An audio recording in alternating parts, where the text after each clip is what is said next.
নমস্কার শ্রোতা বন্ধুরা, গল্প মন্থনের আসরে সবাইকে সাদর আমন্ত্রণ। অনেক দিন বেঙ্গলি ক্লাসিক্স গল্প শোনানোর পর হঠাৎ ইচ্ছা হলো ইংলিশ ক্লাসিক্স কিছু শোনাতে। তাই চলে এলাম ইংলিশ নভেল নিয়ে। ব্রিটিশ রাইটার ও পোয়েট এমিলি ব্রন্টি হলেন বিখ্যাত ব্রন্টি সিস্টার্সের একজন। তার জন্ম 1818-র 30শে জুলাই ও তিনি পরলোক গমন করেন মাত্র 30 বছর বয়সে 19শে ডিসেম্বর 1848। তার জীবনকালে তিনি তার বোনেদের সাথে বেশ কিছু পোয়েট্রি লেখেন। তার বিখ্যাত ও একমাত্র উপন্যাস যা তাকে ইংলিশ লিটারেচারে একজন অন্যতম নভেলিস্ট হিসাবে জায়গা করে দেয়, সেটি হলো তার গথিক নভেল ওয়াদারিং হাইটস। তার মৃত্যুর 1 বছর আগে 1847 সালে এলিস বেল এই ছদ্মনামে উপন্যাসটি প্রকাশিত হয়। তার সেই বিখ্যাত উপন্যাসে আজ শোনাব আপনাদের। উপন্যাসটি বেশ কিছু পর্বে থাকবে। আজ শুনুন প্রথম পর্ব। শুরু করছি এমিলি ব্রন্টির গথিক নভেল ওয়াদারিং হাইটস।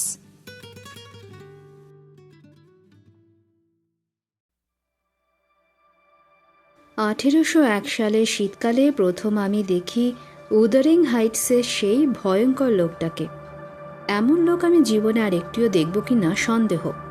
তাঁর স্মৃতি মৃত্যুদিন পর্যন্ত আমাকে তাড়া করে ফিরবে। সে বছর ইয়র্কশায়ারের বুনো জনবিরল মুর এলাকায় আমি গিয়েছিলাম কিছুদিন থাকব বলে। উঠেছিলাম থ্রাসক্রস গ্রাঞ্জ নামের এক চমৎকার পুরনো বাড়িতে। বাড়িটা ভাড়া নিয়েছিলাম পত্রালাপের মাধ্যমে হিথক্লিফ নামক এক লোকের কাছ থেকে। ওই জনহীন প্রান্তরে আমার একমাত্র প্রতিবেশী ছিল লোকটা। ওখানে পৌঁছানো সপ্তাহ খানেকের মাথায় একদিন ভাবলাম যাই, বাড়িওয়ালার সাথে দেখা করে আসি। বাড়ি থেকে যখন বেরোলাম তখন বিকেল। আগেই বলেছি সময়টা শীতকাল। প্রচণ্ড ঠান্ডা বাইরে, ঘন কুয়াশা জমে আছে গাছপালার উপরে। দূরে দেখতে পাচ্ছি পেনিস্টোন ক্র্যাগসের বিবর্ণ চূড়াগুলো। লতা গুল্মা ঝোপঝাড়ে ছাওয়া কর্দমাক্ত প্রান্তরের ভেতর দিয়ে প্রায় 4 মাইল হাঁটার পর চোখের সামনে ভেসে উঠল হিথক্লিফের বাসস্থান ওয়াদারিং হাইটস। ছোট একটা টিলার ওপর বাড়িটা, লম্বা নিচু ধূসর রঙের, সরু সরু জানালা গভীরভাবে বসানো পুরু দেওয়ালে। অপুষ্ট খর্বকায় ফাড় গাছের একটা চক্র ঘিরে আছে বাড়িটাকে। উঠতে শুরু করলাম আমি টিলার ওপর। পায়ের নিচে ঠান্ডায় জমে কঠিন হয়ে যাওয়া কালো মাটি কনকনে ঠান্ডা হাড় পর্যন্ত কাঁপিয়ে দিতে চাইছে। কিছু দূর উঠতে না উঠতে শুরু হলো তুষারপাত।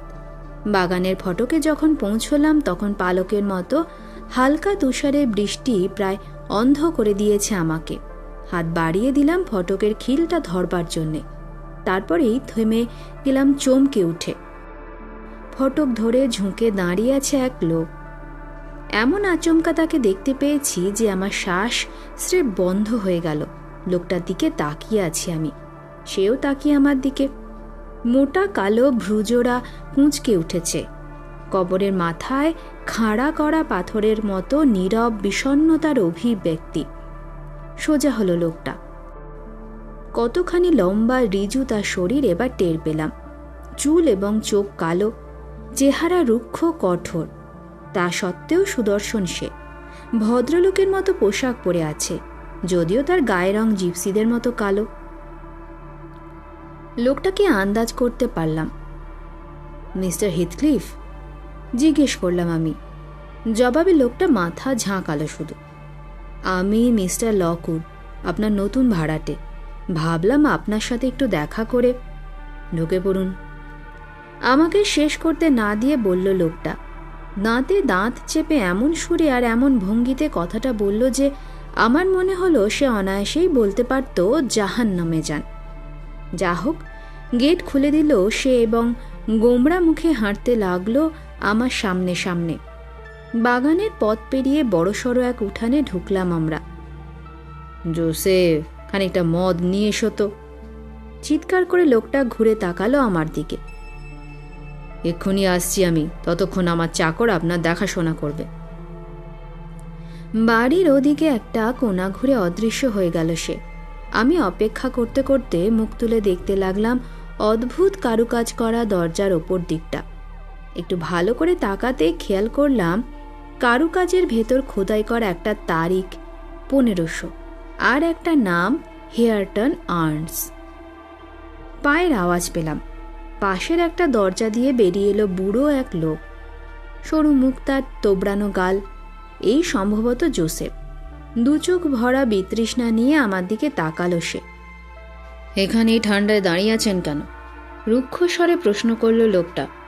ভেতরে আসুন, মিসেস পার্লারে আছেন। পাথর বাঁধানো এক অলিপথের ভেতর দিয়ে আমাকে নিয়ে গেল সে। ডান দিকে একটা দরজা দেখিয়ে ইশারা করল ঢুকে পড়ার।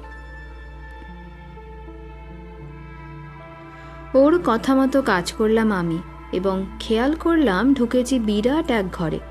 এক পাশে ফায়ারপ্লেসে আগুন জ্বলছে। ফায়ারপ্লেসের ওপরে ঝোলানো কয়েকটা ভয়ঙ্কর দর্শন বন্দুক আর একজোড়া হর্স পিস্টল।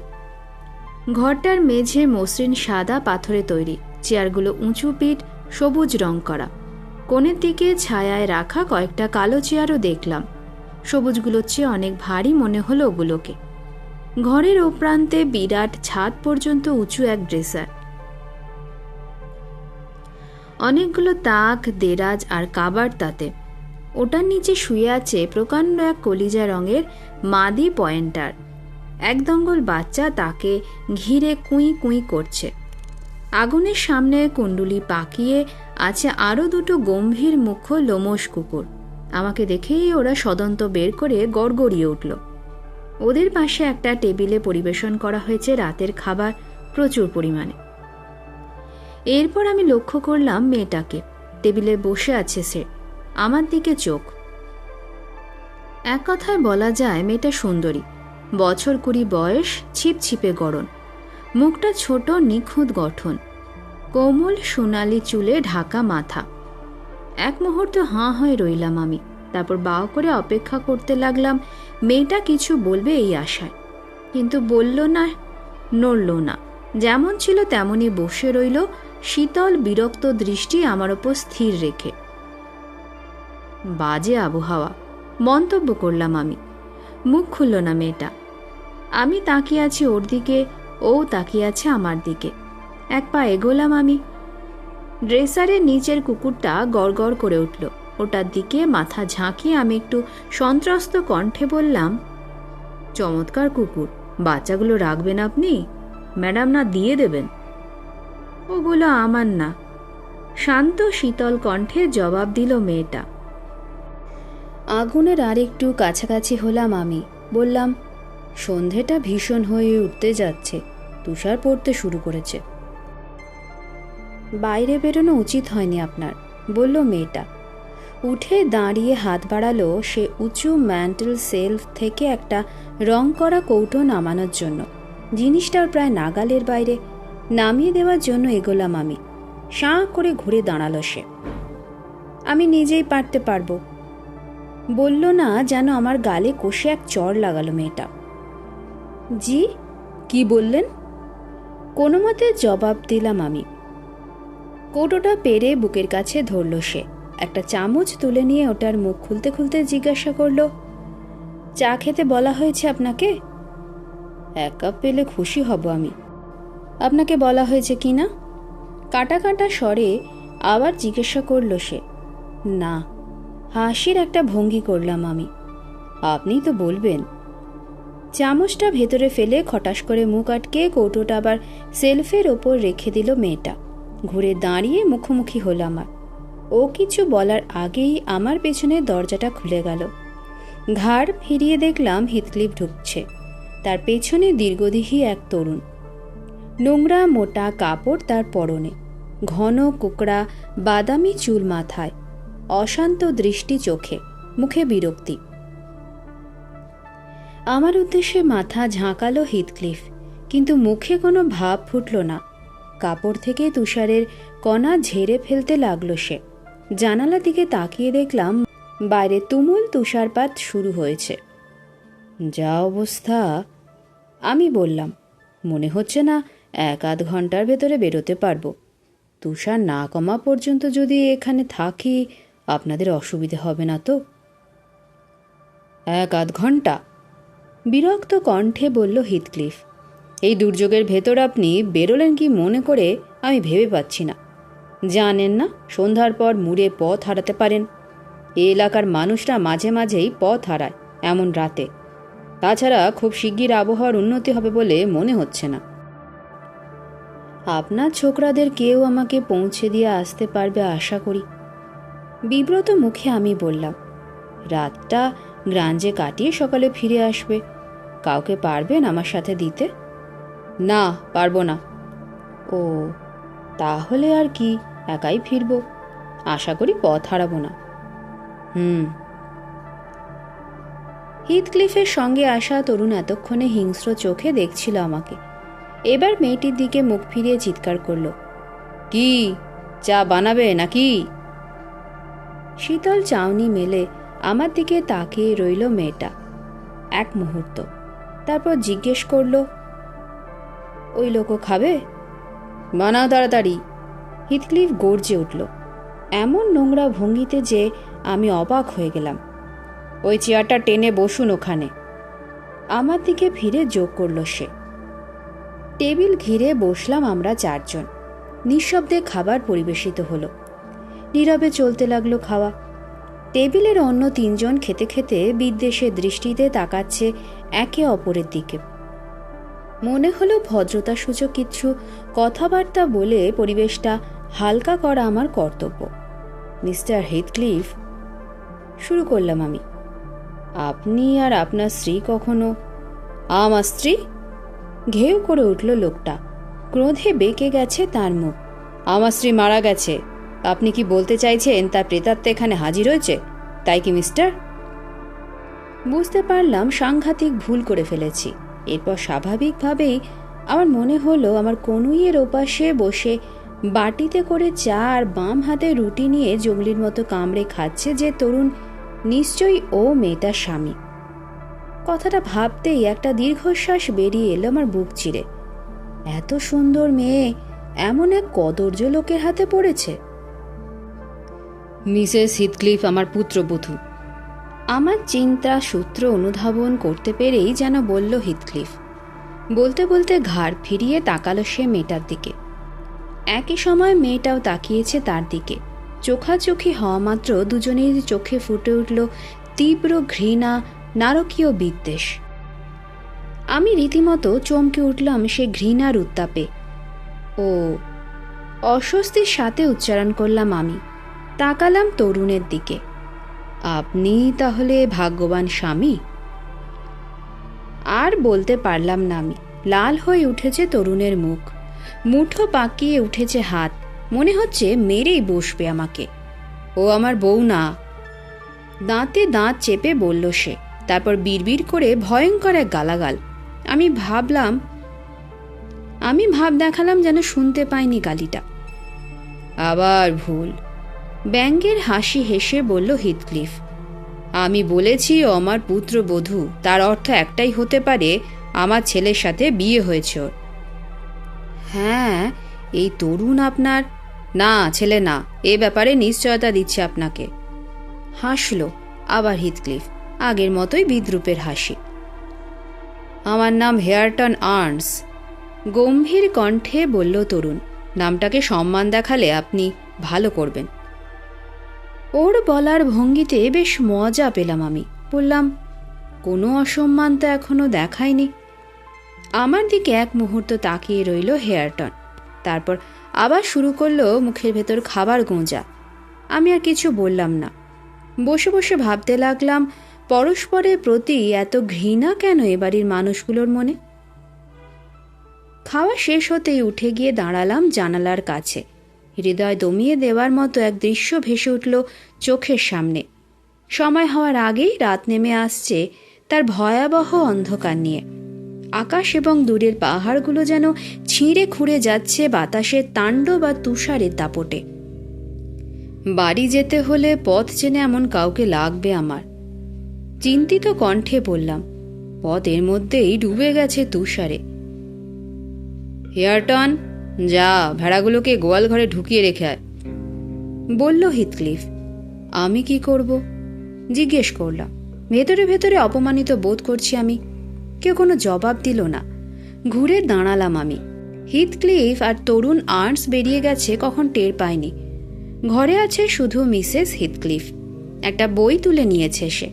খুব করে একটু কেশে মেয়েটার মনোযোগ আকর্ষণ করলাম আমি।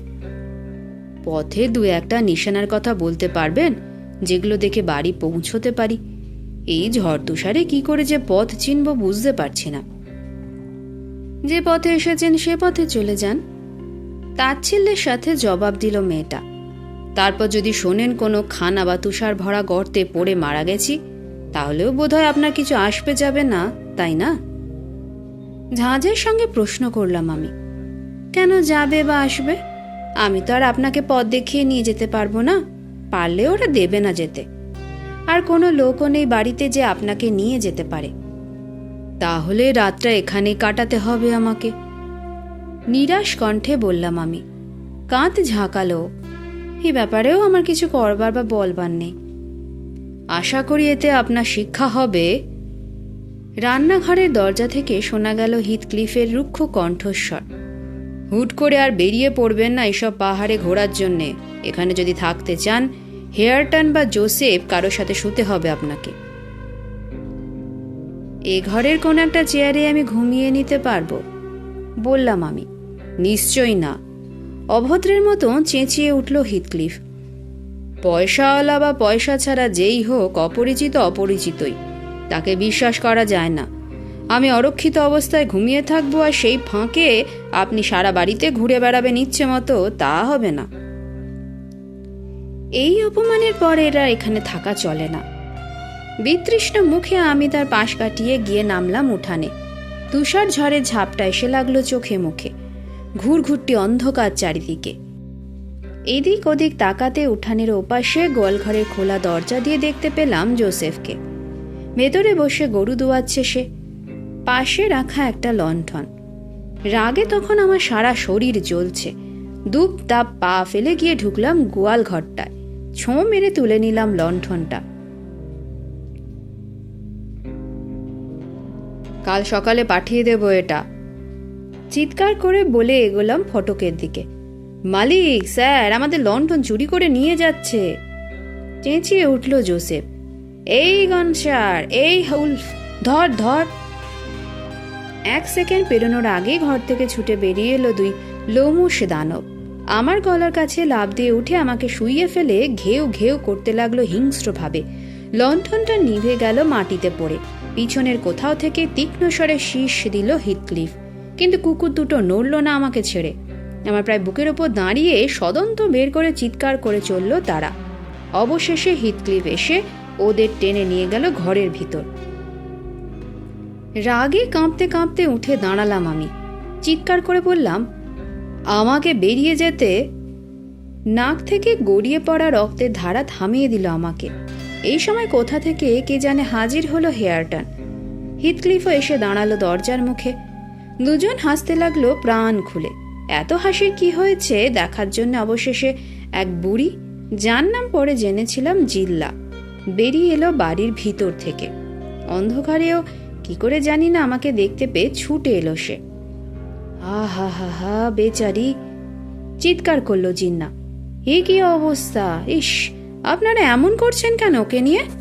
আসুন ভিতরে আসুন, পরিষ্কার করে দিই ক্ষত। এই তোরা চুপ করে দাঁড়া এখানে। বলতে বলতে সে হঠাৎ অন্তত 1 পাইন্ট বরফের মতো ঠান্ডা পানি ছুঁড়ে দিল আমার গলায়। তারপর আমাকে টানতে টানতে নিয়ে ঢুকলো রান্নাঘরে। হিথক্লিফ এলো পেছন পেছন। আমাকে 1 গ্লাস ব্র্যান্ডি দেওয়ার নির্দেশ দিল বুড়িকে। রাতের মতো আমার জন্য একটা ঘরের ব্যবস্থা করতে বলে বেরিয়ে গেল সে। কাপড় দিয়ে আমার নাকের রক্ত মুছিয়ে দিল জিল্লা। প্রভুর নির্দেশ মতো ব্র্যান্ডি ঢেলে দিল একটা গ্লাসে। তারপর আমার হাতে একটা মোমবাতি ধরিয়ে দিয়ে বলল, আসুন আমার সাথে, বাতিটা আড়ালে রাখুন আর শব্দ করবেন না একদম। আমি চাই না মালিক জানুক কোন ঘরে আপনাকে থাকতে দিচ্ছি। ও ঘরে কাউকে থাকতে দেন না উনি। কেন জানি না ঠিক, আমি বেশি দিন আসিনি এ বাড়িতে। শুধু এটুকু জানি ও ঘরে কাউকে থাকতে দেন না উনি। দোতলায় উঠে আমাকে বড় একটা ঘরে ঢুকিয়ে দিয়ে চলে গেল জিল্লা। দরজা বন্ধ করে চারপাশে তাকালাম আমি। সাধারণ আসবাবপত্রে সজ্জিত ঘরটা। সাবেকি ঢঙের একটা ওকের খাট পাতা জানালার নিচে, খাটের পাশে রাখা একটা চেয়ার, একদিকে একটা পুরনো কাউচ। কাপড় খুলে বিছানায় উঠে পড়লাম আমি। মোমটা নিভালাম না। বিছানার মাথার কাছে একটা বইয়ের সেলফ প্রায় খালি, কয়েকটা মাত্র জীর্ণ বই পড়ে আছে একটা তাকের এক কোণে। দেওয়ালে দেখলাম ছোট ছোট হরফে আঁচড় কেটে লেখা একটা নাম। বারবার নানাভাবে নানা ধাঁচে লেখা হয়েছে নামটা। ক্যাথরিন আর্নস, কোথাও ক্যাথরিন হিথক্লিফ, কোথাও বা ক্যাথরিন লিন্টন। শুয়ে শুয়ে নামগুলো আওড়াতে লাগলাম মনে মনে। Catherine Earnshaw, Heathcliff, Linton, Catherine Earnshaw, Heathcliff, Linton. আস্তে আস্তে চোখ মুদে এলো আমার। তারপরেও আওড়ে চললাম নামগুলো, যতক্ষণ না সাদা অক্ষরগুলো অন্ধকার থেকে বেরিয়ে জল জল করতে লাগলো আমার চোখের সামনে এবং বাতাস পূর্ণ হয়ে উঠল ক্যাথরিন গুঞ্জন ধ্বনিতে। ততক্ষণ আওড়েই চললাম। হঠাৎ চামড়া পোড়া গন্ধ পেয়ে ধর্মর করে উঠে বসলাম আমি। মোমবাতিটা রেখেছিলাম মাথার কাছে তাকে। কখন যেন ওটা কাত হয়ে পড়েছে চামড়া বাঁধানো একটা বইয়ের ওপর। তাড়াতাড়ি মোমটা সোজা করে লাগিয়ে বইটা তুলে নিলাম। সামান্যই পড়েছে মলাট। পোড়া অংশে একবার হাত বুলিয়ে বইটা খুললাম আমি। প্রথম পাতায় লেখা এই কথাগুলো, ক্যাথরিন আর্নস, আর বই আর একটা তারিখ, প্রায় সিকি শতাব্দী আগের। বইটা বন্ধ করে রেখে আরেকটা তুলে নিলাম। একে একে সবগুলো বই উল্টে পাল্টে দেখলাম। ক্যাথরিনের বইগুলো সব বাছাই করা, জীর্ণ চেহারা দেখে মনে হয় ভালোই ব্যবহার হয়েছে ওগুলো। প্রতিটা বইয়ে প্রতিটা পাতার পাশে ফাঁকা জায়গায় মন্তব্য লেখা হয়েছে খুদে খুদে হরফে। বইয়ের শুরুতে বা শেষে যে একটা বা দুটো সাদা পৃষ্ঠা থাকে সেগুলোও ভর্তি লেখায়। এরকম একটা পৃষ্ঠা পড়লাম। কালি ঝাপসা হয়ে এসেছে, তবু পড়তে অসুবিধে হলো না। বিশ্রী এক রোববার। মনে হচ্ছে বাবা যদি আবার ফিরে আসতো। হিনলে খুবই বাজে বাড়ির কর্তা হিসেবে। হিথক্লিফের সাথে ওর ব্যবহার অসহ্য। হিথক্লিফ আর আমি বিদ্রোহ করব। আজ সন্ধ্যায় তার সূচনা হবে। আরেকটা পৃষ্ঠায় লেখা, স্বপ্নেও কোনোদিন ভাবিনি হিনলে আমাকে এত কাঁদাবে। ভীষণ মাথা ধরেছে আমার, বালিশে রাখতে পারছি না মাথা। বেচারি হিথক্লিফ। হিনলে ওকে বদমাস ভবঘুরে বলে, আমাদের সাথে বসতে দেয় না, খেতেও দেয় না আমাদের সাথে। বলে ওর সাথে আমি আর খেলতে পারবো না। ভয় দেখিয়েছে ওর কথা না শুনলে আমাদের দুজনকে বের করে দেবে বাড়ি থেকে। ও বলে সব দোষ নাকি বাবার। কি সাহস! বাবাই নাকি হিথক্লিফকে লাই দিয়ে মাথায় তুলেছে। হিনলে প্রতিজ্ঞা করেছে হিথক্লিফকে ও যোগ্য জায়গায় নামিয়ে আনবেই। এখন আমি বলতে পারবো না এরপর যা ঘটেছিল তা ভয়ঙ্কর কোনো দুঃস্বপ্ন, না আমার উত্তপ্ত মস্তিষ্কের কল্পনা, না সত্যি। পড়তে পড়তে শুয়ে পড়েছি কখন যেন। আরও কয়েকটা পৃষ্ঠা পড়ার পর চোখ টেনে আসতে লাগলো আমার। জোর করে চোখ খোলা রেখে পড়ে চললাম। বাইরে ঝড়ের মাতামাতি, জানালায় তুষার পড়ার শব্দ। ভার গাছের একটা ডাল ঝড়ে দুলে দুলে ঠক ঠক করে বাড়ি খাচ্ছে জানালার কপাটের সাথে। ভীষণ বিরক্ত করছে শব্দটা। ভাবলাম থামাতে হবে এই শব্দ, যে করেই হোক থামাতে হবে। উঠে বসে আমি জানালার কপাট খোলার চেষ্টা করলাম, কিন্তু পারলাম না। মরিচা ধরে এঁটে গেছে ছিটকিনি। থামাতেই হবে, বিড়বিড় করলাম আমি। ঠক ঠক শব্দটা তখন প্রায় পাগল করে দিয়েছে আমাকে। যে করেই হোক ওটা বন্ধ করতেই হবে। মুঠো পাকিয়ে সর্বশক্তিতে ঘুষি মারলাম কাচে। কাচ ভেঙে আমার হাত চলে গেল বাইরে। ডালটা ধরার জন্যে আমি হাত বাড়ালাম। তারপর ঘটল সেই ঘটনা। বরফের মতো ঠান্ডা একটা হাতে সরু সরু আঙুল ধরে বসলো আমার হাত। দুঃস্বপ্নের আতঙ্ক ভর করলো আমার উপর। হাত টেনে নেওয়ার চেষ্টা করলাম আমি, পারলাম না। বাইরের আঙুলগুলো শক্ত করে আঁকড়ে ধরে আছে আমার হাত। কান্না ভাঙা একটা নারী কণ্ঠ ফোঁপাতে ফোঁপাতে বলে উঠল, ঢুকতে দাও আমাকে। শরীরের সমস্ত শক্তি দিয়ে আমি চেষ্টা করলাম হাতটা ছাড়িয়ে আনার। রুদ্ধশ্বাসে জিজ্ঞেস করলাম, কে কে কে তুমি? Catherine Linton. আগের মতোই ফোঁপাতে ফোঁপাতে জবাব দিল নারী কণ্ঠ। বাড়ি এসেছি, ঢুকতে দাও আমাকে। পথ হারিয়ে ফেলেছিলাম মোড়ের ভেতর। সাদা একটা ধোঁয়াটে বাচ্চার মুখ দেখলাম জানালার ওপাশে, আমার দিকে তাকিয়ে আছে আকুতি ভরা চোখে। ঢুকতে দাও, আমার ঘরে ঢুকতে দাও আমাকে। আতঙ্ক আমাকে নিষ্ঠুর করে তুলল। আমার হাত যখন ছাড়াতে পারছি না, তখন ওর হাতটাই হ্যাঁচকা টানে নিয়ে এলাম ভিতরে। ভাঙা কাচের সঙ্গে ঘষতে লাগলাম হাতটা এদিক ওদিক মুচড়ে মুচড়ে। যতক্ষণ না দর দর ধারায় রক্ত বেরিয়ে বিছানা লাল হয়ে গেল, ততক্ষণ ঘষে চললাম আমি উন্মাদের মতো। তখন সেই ভাঙা স্বরে অনুনয় করে চলেছে, বরফের মতো আঙুলগুলো দিয়ে চেপে ধরে রেখেছে আমার হাত। ভয় পাগল হওয়া দশা আমার। কি করে তোমাকে ঢুকতে দেব এভাবে আমার হাত ধরে থাকলে? চিৎকার করলাম আমি। অমনি ঠান্ডা আঙুলগুলো আলগা হয়ে গেল। সাঁ করে আমি ভেতরে নিয়ে এলাম আমার হাত।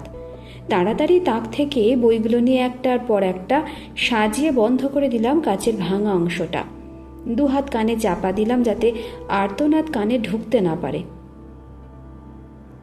অনেকক্ষণ এমনই দাঁড়িয়ে রইলাম কান বন্ধ করে, কিন্তু যেই কান থেকে হাত সরালাম অমনি আবার শুনতে পেলাম গোঙানির মতো করুণ কান্না। ঢুকতে দাও, ঢুকতে দাও আমাকে। আমার মনে হলো আর এক মুহূর্ত আমি সইতে পারবো না এই শব্দ।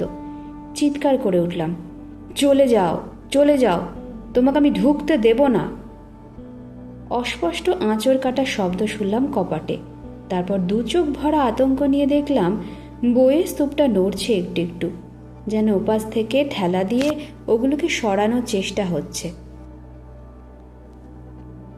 লাফ দিয়ে বইগুলো চেপে ধরতে চাইলাম আমি, কিন্তু প্রবল ভীতির কারণে একটুও নাড়তে পারলাম না হাত পা। পায়ের আওয়াজ শুনতে পেলাম ঘরের বাইরে। ঝাঁ করে খুলে গেল দরজা। বাতি হাতে এক লোক ঢুকলো ভেতরে। এবার খেয়াল করলাম আমি বিছানায় বসে আছি, কাঁপছি থর থর করে। কপাল থেকে ঘাম মুছলাম আমি। কেউ আছে নাকি এ ঘরে?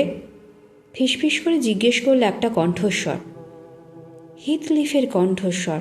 আমি জবাব দেওয়ার চেষ্টা করলাম, কিন্তু গলা দিয়ে দুর্বোধ্য একটা শব্দ ছাড়া আর কিছুই বেরোলো না।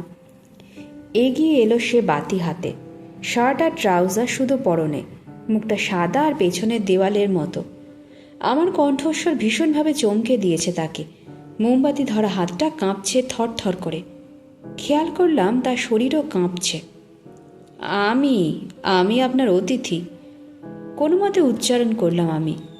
ঘুমের ভেতর ভয়ানক এক দুঃস্বপ্ন দেখে জেগে উঠেছি। আমি দুঃখিত আপনার ঘুম ভাঙিয়ে দেওয়ার জন্যে। দাঁতে দাঁত ঘষে কটমট করে তাকালো হিথক্লিফ আমার দিকে। আপনি? চিৎকার করল সে। কে ঘরে ঢুকতে দিয়েছে আপনাকে? কে বলুন, তাকে এক্ষুনি বাড়ি থেকে বের করে দেবো আমি। আপনার চাকরানি জিন্না। বিছানা থেকে নেমে কাপড় পরতে পরতে আমি বললাম, আপনার যা খুশি করতে পারেন মিস্টার হিথক্লিফ, ওর পাওনা সেটা। নচ্ছার বেটি আমাকে আটকে রেখে গেছে ভূত পেতনির আস্তানায়। আমার দিকে তাকিয়ে রইল হিথক্লিফ। অদ্ভুত এক আলো ফুটে উঠেছে তার চোখে। জানালাটা ভেঙে ফেলেছেন আপনি, ফিসফিস করে বলল সে। তারপর চুপ, এক দৃষ্টিতে তাকিয়ে আছে ভাঙা কাচের দিকে। চমকে উঠলাম আমি। এই প্রথম অনুধাবন করলাম কাজ ভাঙার ব্যাপারটা একেবারেই বাস্তব। বিড়বিড় করে একবার দুঃখ প্রকাশ করে কাপড় পরতে লাগলাম আমি। কি করছেন?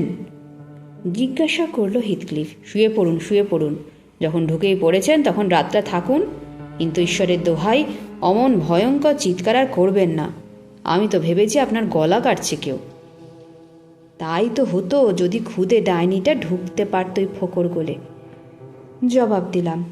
এই ক্যাথরিন লিন্টন বা যাই নাম হোক না কেন, নিশ্চয়ই বাজে মেয়েলোক ছিল, তাই তার পাপের শাস্তি পাচ্ছে। মৃত্যুর পরও হেঁটে বেড়াচ্ছে পৃথিবীর ওপর, কোনো সন্দেহ। থেমে গেলাম আমি। বুনো জন্তুর মতো উন্মাদ দৃষ্টি ফুটে উঠেছে হিথক্লিফের চোখে। হিংস্র পশুর মতোই বেরিয়ে পড়েছে দাঁতগুলো। এত বড় সাহস আপনার! গর্জে উঠল সে। ওহ ঈশ্বর, আপনি পাগল নাকি? আমাকে আমাকে এসব কথা বলছেন? তীব্র আক্রোশে কপালে করাঘাত করতে করতে সে দুর্বলভাবে বসে পড়ল বিছানার প্রান্তে। তাকিয়ে আছি সোজা সামনের দিকে। ঘন ঘন ওঠানামা করছে বুকটা। আমি লোকটাকে আঘাত দিয়েছি মনে করে সংকুচিত বোধ করতে লাগলাম। কাপড় পরা হয়ে গেছে আমার। ঘড়ির দিকে তাকালাম। আহা, 3টে বাজেনি এখনো। বললাম, ভাবছিলাম অন্তত 6টা বাজে। মিস্টার লকউড, বলল হিথক্লিফ, আমার ঘরে গিয়ে ঘুমান আপনি। আমার আর ঘুম আসবে না আজ রাতে। আমারও আসবে না। সকাল না হওয়া পর্যন্ত উঠানেই পায়চারি করে কাটাবো। আলো ফুটলে চলে যাব। যেখানে খুশি যেতে পারেন আপনি, বলল হিথক্লিফ। তবে আর যাই করুন, উঠান থেকে দূরে থাকবেন।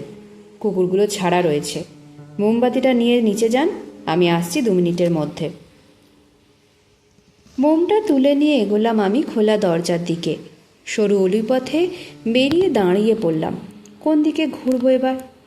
ঘুরে দাঁড়ালাম হিথক্লিফকে জিজ্ঞেস করব ভেবে, কিন্তু আমার প্রশ্নটা দুটো ঠোঁটের ফাঁকে জমে গেল যেন।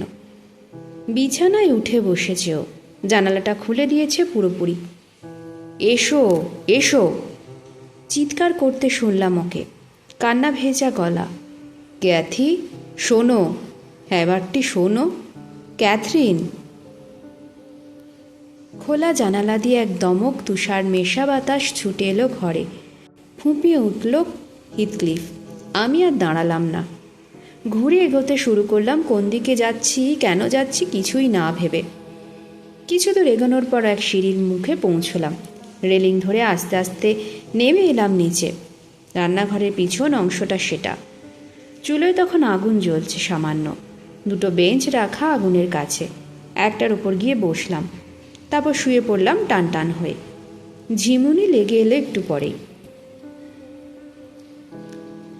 পায়ের আওয়াজ পেয়ে জেগে গেলাম আমি। উঠে বসে চোখ পিটপিট করে দেখলাম হেয়ারটন আর্নস ঘরের এক কোণে কি যেন খুঁজছে তন্ন তন্ন করে। একটু পরেই একটা বেলচা তুলে নিয়ে সোজা হলো সে। আন্দাজ করলাম দরজার মুখে জমা হওয়া তুষারের স্তূপ পরিষ্কার করতে চলেছে ছেলেটা। উঠে দাঁড়িয়ে ওর দিকে এগোনোর ভঙ্গি করলাম। অমনি অগ্নি দৃষ্টিতে আমার দিকে তাকালো হেয়ারটন। হাতের বেলচাটা ঝাঁকিয়ে ইশারা করলো ভিতর দিকের এক দরজার উদ্দেশ্যে।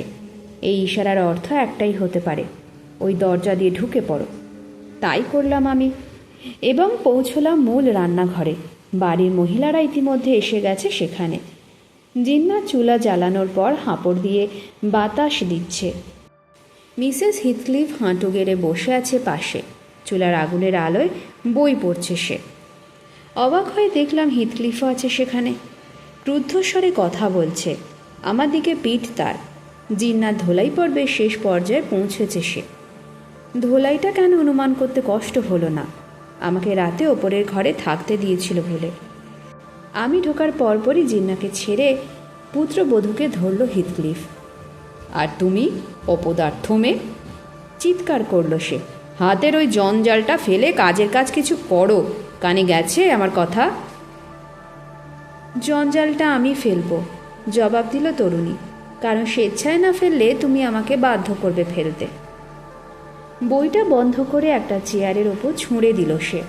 কিন্তু আমি কোনো কাজ করব না, যতই গালাগালি তুমি করো, আমি করব না। সাঁ করে চড় তুলল হিথক্লিফ। মেয়েটা লাফ দিয়ে পিছিয়ে গেল 2 পা। পর মুহূর্তে দুজনের মাঝখানে গিয়ে দাঁড়ালাম আমি, যেন চুলার উত্তাপ পাওয়ার জন্যে ব্যগ্র হয়ে উঠেছি। আগুন ঝরা চোখে আমার দিকে তাকালো হিথক্লিফ। তবে এর বেশি আর কিছু করল না সে। হাত দুটো পকেটে ভরে ফেলল। মিসেস হিথক্লিফ ঠোঁট উল্টে ঘরের অন্য পাশে গিয়ে বসল। কথা রাখল সে। ছোট একটা মূর্তি নিয়ে খেলতে লাগলো আপন মনে। কোনো কাজে হাত দিল না। আমি আর বেশিক্ষণ থাকতে পারলাম না ওখানে। ভোরে প্রথম আলো ফুটে উঠতে বেরিয়ে এলাম বাইরে। হিথক্লিফ নাস্তা করে যেতে বলল। আমি প্রত্যাখ্যান করলাম। ওই অভিশপ্ত বাড়ি থেকে বেরিয়ে খোলা বাতাসে আসতে পেরে মেজে গেলাম যেন আমি। বাগানের শেষ প্রান্তে পৌঁছে শুনলাম হিথক্লিফের চিৎকার। আমাকে বাড়ি পর্যন্ত এগিয়ে দিতে চাইছে। এই প্রস্তাবটা আমি প্রত্যাখ্যান করলাম না। আসলে করার সাহস পেলাম না। কারণ সামনে দেখতে পাচ্ছি যতদূর চোখ যায় কেবল সাদা আর সাদা। সমস্ত উপত্যকা প্রান্তর ঢাকা পড়ে গেছে তুষারে। প্রতিটা গর্ত খানাখন্দ ভরে এক সমতল হয়ে গেছে। কাল বিকেলে যেমন দেখেছি তা থেকে একেবারে বদলে গেছে প্রকৃতির চেহারা। সারা রাস্তা সে গম্ভীর হয়ে রইল, একটা কথাও বলল না। চার্লস ক্রস গ্রাঞ্জের ফটকের কাছে পৌঁছে দাঁড়িয়ে পড়ল। বাকিটুকু একাই চলে যেতে পারবেন, এখান থেকে আর পথ হারানোর কোনো সম্ভাবনা নেই। আমি বাও করলাম তাকে, সেও করলো আমাকে। তারপর ঘুরে হাঁটতে শুরু করলো। আমিও এগোলাম গ্রাঞ্জের দিকে।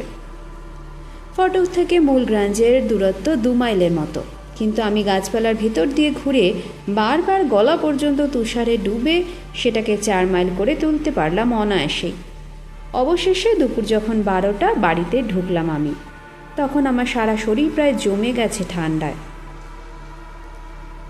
দরজার কাছে দেখা হলো মিসেস ডিনের সঙ্গে। গোলগাল সদয় মহিলা, আমার হাউসকিপার, বাড়ি ইয়র্কশায়ারে। চেহারা দেখে মনে হলো আমি মারা গেছি ধরে নিয়েছে সে।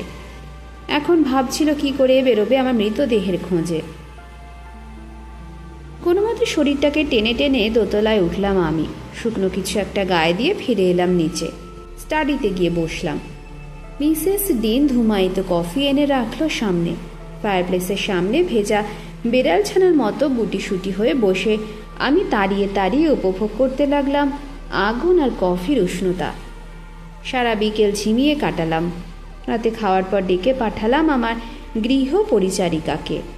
এখনও আমার মাথার ভিতর ঘুরছে হিথক্লিফ ও তার অদ্ভুত বাড়ি, আর সেই বাড়ির আরও অদ্ভুত পরিবেশ ও মানুষগুলোর পারস্পরিক সম্পর্কের কথা। আমি জানি মিসেস ডিন গল্প ভালোবাসে, শুনতে নয় করতে। আশা করা যায় বুঝে প্রশ্ন করলে সে হয়তো মেটাতে পারবে আমার কৌতূহল। তুমি তো অনেকদিন আছো এখানে, তাই না? মহিলাকে বসতে বলে জিজ্ঞাসা করলাম। 18 বছর স্যার। আমার মণিবাণীর যখন বিয়ে হলো তখন প্রথম আসি এ বাড়িতে তার সঙ্গে, তার কাজকর্ম করার জন্যে। তার মৃত্যুর পর মণিবার তাড়াননি, আমাকে রেখে দেন হাউসকিপার হিসাবে। আচ্ছা। চুপ হলো মহিলা। আমার মনে হতে লাগলো আমার সাথে আর বোধহয় কথা বলতে উৎসাহ বোধ করছে না সে। কেটে গেল নীরব কয়েকটা মুহূর্ত। তারপর হঠাৎ বলে উঠল মিসেস ডিন। দিন কত বদলে গেছে তারপর। হ্যাঁ, কথাটা লুফে নিয়ে আমি বললাম, অনেক পরিবর্তন মনে হয় তোমার চোখের সামনেই ঘটেছে। হ্যাঁ, অনেক ঝামেলাও পোহাতে হয়েছে আমাকে। তা তো হবেই। আচ্ছা মিসেস ডিন, মিস্টার হিথক্লিফের আর্থিক অবস্থা কি ভালো না বিশেষ যে? ভালো না বলছেন কি স্যার? ওর যে কত টাকা তা বোধহয় ও নিজেও জানে না। প্রতি বছরই বাড়ছে সে টাকার পরিমাণ। তাহলে এই গ্রাঞ্জের মতো এত ভালো বাড়ি ভাড়া দিয়ে হাইটসের মতো অমন জিনু বাড়িতে থাকে কেন? সে তার ইচ্ছা। আমার মনে হয় টাকার লোভ। একলা মানুষের পৃথিবীতে, তারপরেও কত টাকা যে তা চাই ঈশ্বরই বলতে পারেন। ভদ্রলোকের এক ছেলে ছিল মনে হলো। হ্যাঁ, মারা গেছে। মেয়েটা তাহলে তারই বিধবা স্ত্রী? হ্যাঁ। বাড়ি কোথায় মেয়েটার? কেন স্যার? আমারই প্রয়াত মনিবের মেয়েও। কুমারী অবস্থায় ওর নাম ছিল ক্যাথরিন লিন্টন। Catherine Linton? চমকে উঠে আমি বললাম, হ্যাঁ, আমি তো কোলে পিঠে করে বড় করেছি ওকে। বেচারি মা মরা মেয়েটা। হিথক্লিফ যদি এখানে এসে থাকতো খুব ভালো হতো, আমরা আবার একসাথে থাকতে পারতাম। একটু ভাবতেই বুঝতে পারলাম আমার অশরীরী ক্যাথরিন আর এই ক্যাথরিন এক নয়। জিজ্ঞেস করলাম, মানে হিথক্লিফের আগে এ বাড়ির যিনি মালিক ছিলেন তার নাম লিন্টন? হ্যাঁ। তাহলে এই আর্নসটাকে, হেয়ারটন আর্নস, মিস্টার হিথক্লিফের বাড়িতে থাকে আত্মীয় ওরা? না, হেয়ারটন হচ্ছে প্রয়াত মিসেস লিন্টনের ভাইপো। মানে ওই তরুণীর মামাতো ভাই? হ্যাঁ, ওর স্বামীও ছিল সম্পর্কে ভাই, ফুফাতো। হিথক্লিফ মিস্টার লিন্টনের বোনকে বিয়ে করেছিলেন। ওয়াদারিং হাইটসের সামনের দরজায় দেখলাম আর্নস নামটা খোদাই করা। খুব পুরনো নাকি পরিবারটা? খুবই পুরনো স্যার। হেয়ারটন ওই বংশের শেষ সন্তান, আর মিস ক্যাথি আমাদের লিন্টনদের বংশধর। আপনি স্যার ওয়েদারিং হাইটসে গেছিলেন? কিছু মনে করবেন না, জিজ্ঞেস করছি বলে। কেমন আছে আমার মানিক? মিসেস হিথক্লিফ, চেহারা দেখে তো ভালোই মনে হলো, তবে খুব যে সুখে নেই তা বুঝতে পেরেছি। থাকার কথাও না। বাড়িওয়ালাকে আপনার কেমন মনে হলো? বাজে, রুক্ষ একেবারে। বরাবরই এমন নাকি লোকটা? করাতে দাঁতের মতো কর্কশ আর জাঁতার মতো শক্ত। ওর সাথে যত কম দেখা হয় ততই মঙ্গল। লোকটার জীবনে অনেক উত্থান পতন আছে মনে হলো। তুমি জানো নাকি কিছু ওর কাহিনী? জানবো না, প্রায় সবই জানি, কেবল কোথায় জন্ম, কারা ওর বাবা মা, আর প্রথমবার কোত্থেকে অত টাকা পয়সা পেল, ওই 3টে বিষয় ছাড়া। বেচারি হেয়ারটনকে কিভাবে যে বঞ্চিত করেছে বদমাসটা। মিসেস ডিন ভীষণ কৌতূহলোদ্দীপক কাহিনী মনে হচ্ছে। শোনাবে আমাকে? রাতে ঘুমাতে পারবো না হলে। আপনি চাইলে নিশ্চয়ই শোনাবো স্যার। 1 মিনিট বসুন, সেলাই করার মতো কিছু নিয়ে আসছি আমি। একটু পরেই সেলাইয়ের ঝুড়ি নিয়ে এসে বসলো মহিলা আগের জায়গায়। শুরু করলো গল্প। এখানে এই থ্রাসক্রস গ্রাঞ্জে থাকতে আসার আগে আমি জীবনের বেশিরভাগ সময় কাটিয়েছি ওয়েদারিং হাইটসে। আমার মা ও বাড়ির বাচ্চাদের দেখাশোনা করত। আমি থাকতাম মায়ের সাথে। 2 বাচ্চা হিন্ডলে আর ক্যাথরিনের সাথে খেলা করতাম। ফাই ফরমাস খাটতাম। বাড়ির এবং খামারের ছোটোখাটো কাজও করতাম। এক সুন্দর গ্রীষ্ম সকাল, ফসল কাটার মৌসুম সবে শুরু হয়েছে তখন। সালটা যতদূর মনে পড়ছে 1771। মিস্টার আর্নস আমার পুরনো মনি বাইরে যাওয়ার পোশাক পরে দোতলা থেকে নেমে এলেন। প্রথমে তিনি কাজের লোক জোসেফকে সেদিন কি কি করতে হবে সে সম্পর্কে আদেশ নির্দেশ দিলেন। তারপর তাকালেন ছেলে হিন্ডলে ও মেয়ে ক্যাথি আর আমার দিকে। আমি তখন পরিজ খাচ্ছিলাম ওদের সাথেই বসে। আমি লিভারপুল যাচ্ছি, তোমার জন্য কি আনবো বলো তো বাবা? ছেলের উদ্দেশ্যে বললেন মিস্টার আর্নস। যা তোমার পছন্দ বলো, কিন্তু জিনিসটা যেন ছোট হয়। 60 মাইল রাস্তা আমাকে হেঁটে যেতে হবে, ফিরতেও হবে হেঁটে। হিন্ডলে একটা ফিডেল আনতে বলল। এবার মিস ক্যাথিকে জিজ্ঞেস করলেন মনিব। ওর বয়স তখনও 6 পেরোয়নি, কিন্তু এরই মধ্যে সে আস্তাবলে যে কোনো ঘোড়ায় চড়তে শিখে গিয়েছিল। ও একটা চাবুক আনতে বলল। আমার কথা ভুললেন না মিস্টার আর্নস। বাড়ির সবাইকে কড়া শাসনে রাখলেও আসলে তার মনটা খুব নরম আর উদার। আমার জন্য পকেট ভর্তি আপেল আর নাশপাতি আনবেন বললেন। এরপর স্ত্রীকে বিদায় জানিয়ে বাচ্চাদের চুমু খেয়ে রওনা হয়ে গেলেন তিনি। মাত্র 3 দিন মনি বাইরে রইলেন, কিন্তু আমাদের মনে হতে লাগলো যেন কতদিন। ক্যাথি একটু পরপরই জিজ্ঞাসা করে, কখন আসবে বাবা? 3য় দিন সন্ধ্যা নাগাদ ফেরার কথা তার। আমরা সবাই অপেক্ষা করে রইলাম, কখন আসেন কখন আসেন। সন্ধ্যা পেরিয়ে গেল, রাত বেড়ে চলল, কিন্তু তিনি এলেন না। মিসেস আর্নস আমার মাকে ডেকে বললেন বাচ্চাদের আর চাকর বাকরদের খাইয়ে দিতে। আমরা খেয়ে নিলাম। মিসেস বসে রইলেন টেবিলে স্বামীর জন্য খাবার সাজিয়ে। অবশেষে রাত যখন 11টা প্রায়, নিঃশব্দে খুলে গেল সামনের দরজা। মনিব ঢুকলেন ঘরে। ওভারকোটটা পোঁটলা পাকিয়ে ধরা তার হাতে। সবাই খুশিতে চিৎকার করে উঠল। মিস্টার আর্নস ওভারকোটের পোঁটলাটা কোলে নিয়ে ধপাস করে বসে পড়লেন একটা চেয়ারে। বাচ্চাদের আনন্দে যোগ দিলেন তিনি। হাঁপাতে হাঁপাতে বললেন, ওহ, শেষের পথটুকু মনে হচ্ছিল আর শেষ করতে পারবো না। এরপরই ঘটল চমকে ওঠার মতো ঘটনাটা। আমরা সবাই অবাক বিস্ময় দেখলাম তার কোলের পোটলাটা নড়ে চড়ে সোজা হয়ে উঠছে। পোটলাটা খুলে ফেললেন মিস্টার আর্নস। স্ত্রীকে উদ্দেশ্য করে বললেন, দেখো, প্রাণ বেরিয়ে গেছে আমার একে বই আনতে। এত কষ্ট আমি আর করিনি জীবনে, তবু ঈশ্বরের উপহার হিসেবে একে গণ্য করতে হবে আমাদের। আমরা সবাই এগিয়ে গিয়ে ঝুঁকে পড়লাম। মিস ক্যাথির মাথার ওপর দিয়ে আমি দেখলাম নোংরা কালো চুল একটা ছেলে বসে আছে মনিবের কোলে। হাঁটতে এবং কথা বলতে পারার মতো যথেষ্ট বড় সে। সত্যি কথা বলতে কি, চেহারা দেখে মনে হলো ক্যাথরিনের চেয়েও বড়ও বয়সে। মনিব ওকে কোল থেকে নামিয়ে দাঁড় করিয়ে দিতেই সে ভীত সন্ত্রস্ত চোখে তাকাতে লাগলো চারিদিকে। অস্ফুট স্বরে কিছু বলল। আমরা একটা বর্ণ বুঝলাম না তার কথায়। আমি ভয় পেয়ে গেলাম। কি করবেন এরা এই নোংরা অচেনা বাচ্চাটাকে নিয়ে? মিসেস আর্নস রীতিমতো আতঙ্কিত হয়ে উঠলেন ওকে দেখে। কি বলে তুমি জিপসি ছোড়াটাকে নিয়ে এলে আমার বাড়িতে? ফেটে পড়লেন তিনি। তুমি কি পাগল হয়ে গেছো? কি করবে একে দিয়ে? এইসব চিৎকার চেঁচামেচির জবাবে মিস্টার আর্নস ব্যাখ্যা করলেন ছেলেটার ওপর তাঁর মায়া পড়ে গেছে। ওকে তিনি নিজের বাড়িতে আশ্রয় দিয়ে নিজের ছেলের মতো মানুষ করতে চান। গম্ভীর কণ্ঠে বললেন, লিভারপুরের রাস্তায় ছেলেটাকে দেখতে পান তিনি, আশ্রয়হীন, ক্ষুধা তৃষ্ণায় মরতে বসেছিল। তার জানা কোনো ভাষার কথা বলতে পারে না। ছেলেটাকে কোলে তুলে নিয়ে তিনি ওর বাবা মায়ের খোঁজ করার চেষ্টা করেন, কিন্তু কেউ বলতে পারেনি কে তার বাবা বা মা বা কোত্থেকে সে এসেছে। তখন তিনি ঠিক করেন ছেলেটাকে বাড়িতে নিয়ে আসবেন।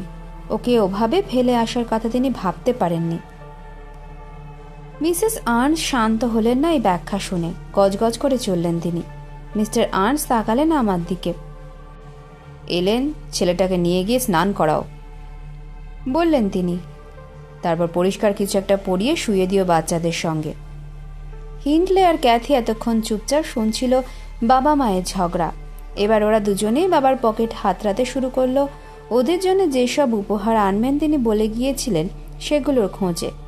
হিন্ডলে যে জিনিসটা বের করে আনলো সেটা ফিডেল নয়, তবে দেখে বোঝা যায় এককালে ওটা ফিডেল ছিল। হিন্ডলের বয়স তখন 14। তা সত্ত্বেও সাধের ফিডেলের ওই দুরবস্থা দেখে সে কেঁদে ফেললো একেবারে। আর ক্যাথি কিছুই পেল না বাবার পকেটে। অচেনা ছেলেটার খবরদারি করতে গিয়ে উনি চাবুকটা হারিয়ে ফেলেছেন শুনে ভীষণ হয়ে উঠল চেহারা। ছেলেটার কাছে গিয়ে তার গায়ে থুতু দিল সে। মিস্টার আর্নস কষে এক চড় লাগিয়ে দিলেন মেয়ের গালে ভদ্র আচরণ শেখানোর জন্যে। আমি ছোঁড়াকে নিয়ে বেরিয়ে গেলাম। স্নান করিয়ে পরিষ্কার কাপড় পরিয়ে তাকে নিয়ে গেলাম দোতলায়। বাচ্চারা ওর সাথে শোয়া দূরে থাক, ওকে ঘরে ঢুকতে দিতেই রাজি হলো না। আমিও চাইছিলাম না ও ঘুমাক ওদের সাথে, তাই একটা কম্বল দিয়ে ভালো করে মুড়ে ওকে শুইয়ে দিলাম সিঁড়ির পাশে। আশা করলাম পরদিনও দূর হয়ে যাবে। কিন্তু রাতে কখন যেন ছেলেটা গিয়ে হাজির হলো মিস্টার আর্নসের দরজায় এবং শুয়ে রইল ওইখানে। পরদিন সকালে ঘর থেকে বেরোনোর সময় মনিব ওকে দেখলেন। ওহ, তারপর সে যে কি হইচই! ছেলেটা এখানে এলো কি করে? ক্রুদ্ধ স্বরে প্রশ্ন করলেন মিস্টার আর্নস। আমি বললাম কারণটা। শুনে এমন রেগে গেলেন তিনি যে তক্ষুনি আমাকে নিষ্ঠুরতার দায় বের করে দিলেন বাড়ি থেকে। কয়েকদিন পরে আমি ফিরে এলাম, কারণ জানতাম উনি চিরতরে বের করে দেননি। রাগ পড়ে গেলে আবার বাড়িতে ঢুকতে দেবেন আমাকে। ঠিক তাই, আমি ফিরে আসায় বিরক্ত হলেন না মনিব, বরং মনে হলো একটু যেন খুশি হয়েছেন। দেখলাম ছেলেটা বহাল তবিয়তে আছে বাড়িতে। মিস্টার আর্নস তার মারা যাওয়া এক ছেলের নামে নামকরণ করেছেন তার হিথক্লিফ। শুধু এইটুকুই, আগে বা পরে আর কিছু নেই। মিস ক্যাথির সঙ্গে ওর বেশ ভাব হয়ে গেছে এর মধ্যে, তবে হিন্ডলে সেই প্রথম দিনের মতো এখন ওকে দু চোখে দেখতে পারে না। সুযোগ পেলেই চিমটি কাটতে নয়তো চড়টা লাথিটা মারতে ছাড়ে না। আমি ওকে ঘৃণা করতে শুরু করলাম এবং হিন্ডলের মতো অতটা না হলেও দুর্ব্যবহারই করতে লাগলাম। সম্ভবত এমন ব্যবহার পেয়েই অভ্যস্ত বলে হিথক্লিফ ধৈর্যের সঙ্গে নীরবে সইতে লাগলো সব।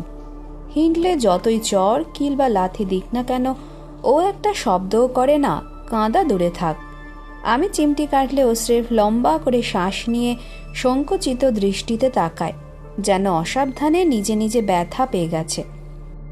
হিন্ডলের আচরণে খুবই ক্রুদ্ধ হয়ে উঠলেন মিস্টার আর্নস। হিন্ডলে হিথক্লিফকে মেরেছে টের পেলেই তিনি ছেলেকে শাস্তি দেন আর আদর করেন পথের ছেলেটাকে। অবশ্য এটাও ঠিক, হিন্ডলে সবসময় দোষ করে। মার খেয়ে সামান্য রাগও করে না হিথক্লিফ। ক্যাথিও কম দুষ্টু না। হিথক্লিফের সঙ্গে ওর ভাব যেমন আছে তেমনও লাগেও ছেলেটার পিছনে। মিস্টার আর্নস ওর ভাবটা দেখতে না পেলেও পেছনে লাগাটা দেখতে পান ঠিকই, যে কারণে মেয়েকেও তিনি শাসন করতে শুরু করেছেন কারণে অকারণে। কয়েকদিনের মধ্যে সবার মনে হতে লাগলো নিজের ছেলে মেয়ের চেয়ে তিনি কুড়িয়ে পাওয়া ছেলেটিকেই বেশি পছন্দ করছেন, আদর করছেন। সুতরাং বুঝতেই পারছেন প্রথম থেকে একমাত্র মনিব ছাড়া বাড়ির আর সবার কুনজরে পড়ে হিথক্লিফ। ও আসা 2 বছরের মধ্যে মারা গেলেন মিসেস আর্নস। এর মধ্যে হিন্ডলে বাপকে রুক্ষ বদমেজাজি এবং ওর ওপর বিরূপ একজন হিসেবে ভাবতে অভ্যস্ত হয়ে গেছে। মিস্টার আর্নস এমন ব্যবহার করেন যেন হিথক্লিফই তার প্রিয় পুত্র আর হিন্ডলে আশ্রিত।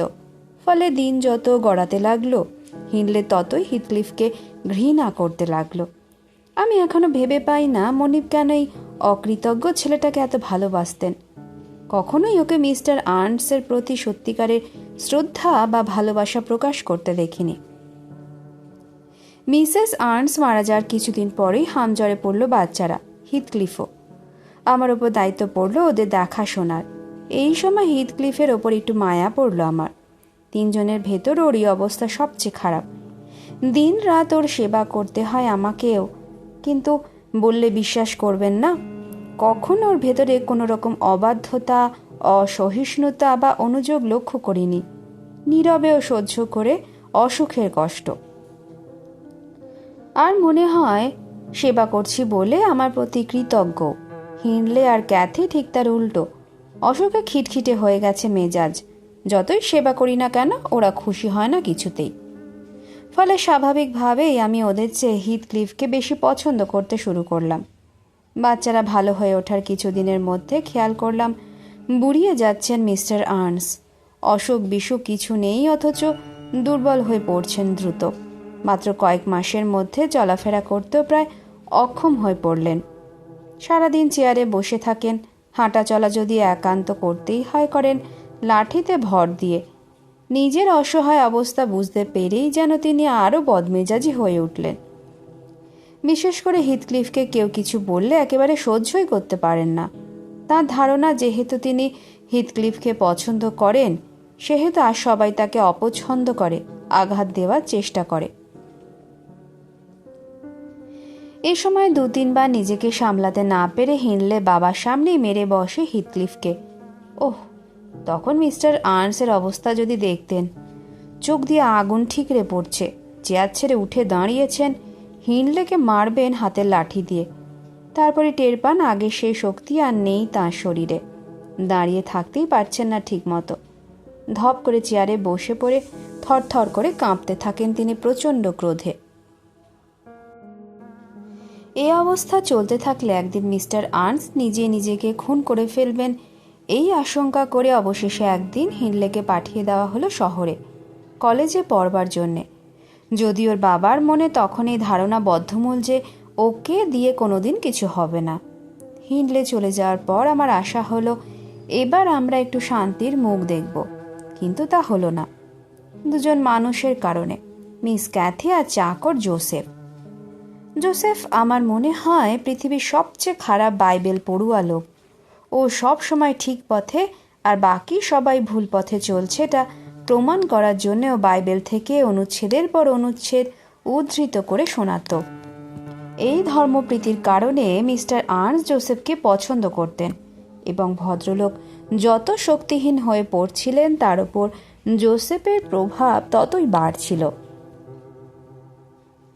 প্রতিনিয়ত সে মনিবের কানে কানে শোনাত তার আত্মার পরিশুদ্ধির কথা এবং তা করার জন্যে ছেলে মেয়েদের কীভাবে কড়া শাসনে রাখতে হবে সে কথা।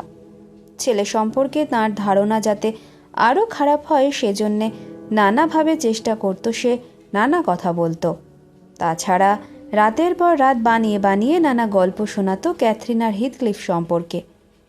একটা ব্যাপারে সে সতর্ক থাকত, গল্পগুলো এমনভাবে বানাতো যাতে সবসময় সব দোষ চাপে ক্যাথরিনের ওপর। হিথক্লিফের ওপর দোষ চাপানোর চেষ্টা করলে হিতে বিপরীত হতে পারে তা সে জানত। ক্যাথরিন সম্পর্কে জোসেফ মনিবকে বাড়িয়ে বলতো সন্দেহ নেই, তবে 2-1 সময় মেয়েটা সত্যি অভিযোগ করার কারণ যে ঘটাতো না তা নয়।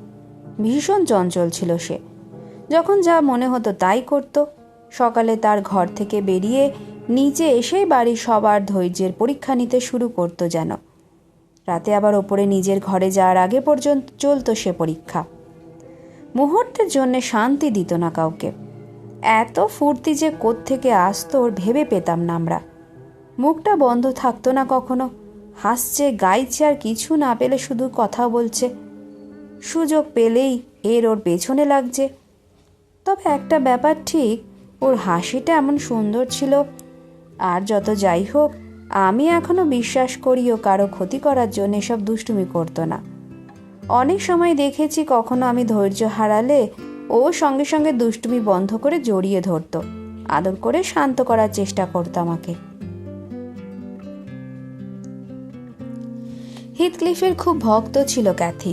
ওর জন্য সবচেয়ে কঠিন যে শাস্তির কথা আমরা ভাবতে পারতাম তা হচ্ছে হিথক্লিফের সাথে ওকে দেখা করতে না দেওয়া। ও আমাদের না যতটুকু জ্বালাতো তার চেয়ে অনেক অনেক গুণ বেশি জ্বালাতো ছেলেটাকে। তা সত্ত্বেও আমার মনে হতো আশ্চর্য এক বন্ধন যেন গড়ে উঠেছে ওদের মধ্যে। হিথক্লিফ হাসি মুখে সইত সব অত্যাচার। খেলার সময় সর্দার হওয়ার দিকেই ক্যাথির ঝোঁক থাকতো বেশি।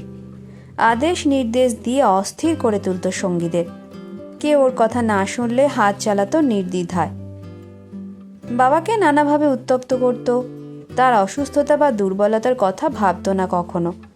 ভদ্রলোক যা অপছন্দ করতেন তাই সে বেশি করে করত। দেখাতে চাইতো হিথক্লিফ তার চেয়ে ওরই বাধ্য বেশি। ও যা বলতো তাই করতো ছেলেটা। কিন্তু মিস্টার আর্নসের কথাও ইচ্ছে হলে শুনতো, ইচ্ছে না হলে শুনতো না। সারাদিন যতভাবে সম্ভব বিরক্ত করে কখনো কখনো ক্যাথি রাতে যেত বাবার কাছে, নরম করে সুন্দর করে আহ্লাদ করে কথা বলে তার মন গলানোর আশায়। না ক্যাথি, ভদ্রলোক বলতেন, তোমাকে আমি আদর করতে পারবো না। তুমি তোমার ভাইয়ের চেয়েও খারাপ।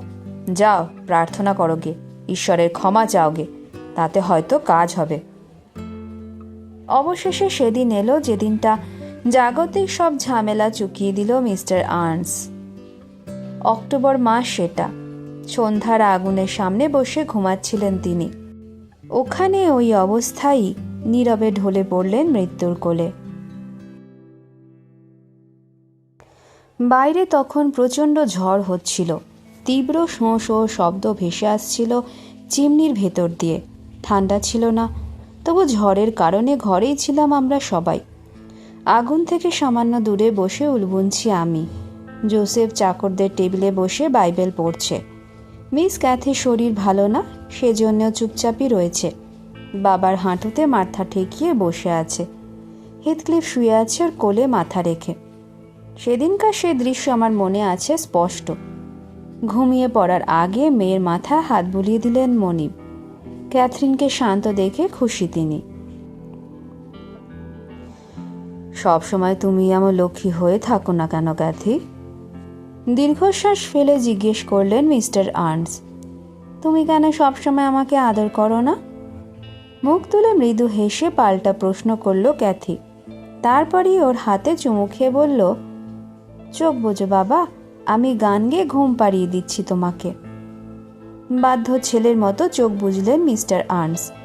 গুনগুন করে গান গাইতে লাগলো ক্যাথি। শুনতে শুনতে শিথিল হয়ে গেল তাঁর দেহ।